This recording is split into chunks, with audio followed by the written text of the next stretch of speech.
Keripik Talas Desi berdiri tahun 1998. Nah, jadi kami waktu itu berjualan kain. Karena waktu itu moneter ekonomi lagi anjlok, jadi kami mikir-mikir alih profesi.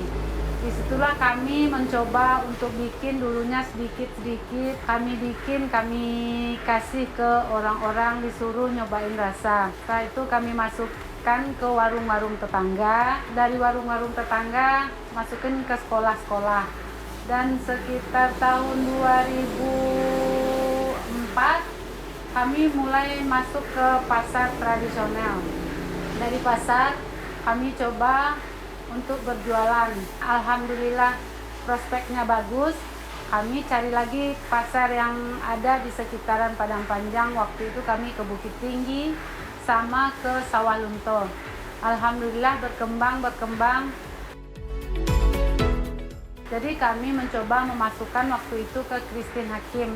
Alhamdulillah jebol juga di Christine Hakim. Dan mengikuti pelatihan yang diberikan Pemda kepada kita selalu kami ikuti. Dari situlah kami mengenal gimana cara berusaha yang baik, jadi pengusaha yang baik. Di era pandemi sekarang ini kami juga banyak mendapatkan pelajaran-pelajaran. Dengan situlah kami bisa memasarkan produk kami ke seluruh Indonesia.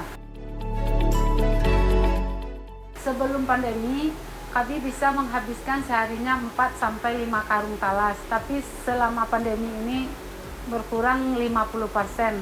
Tapi di situ kami juga belajar gimana cara memasarkan. Alhamdulillah, walaupun kami memproduksi tidak sebanyak yang sebelum pandemi, tapi alhamdulillah kami tetap berjalan. Jadi kami terpaksa mengurangi karyawan, tapi alhamdulillah kami masih tetap bertahan.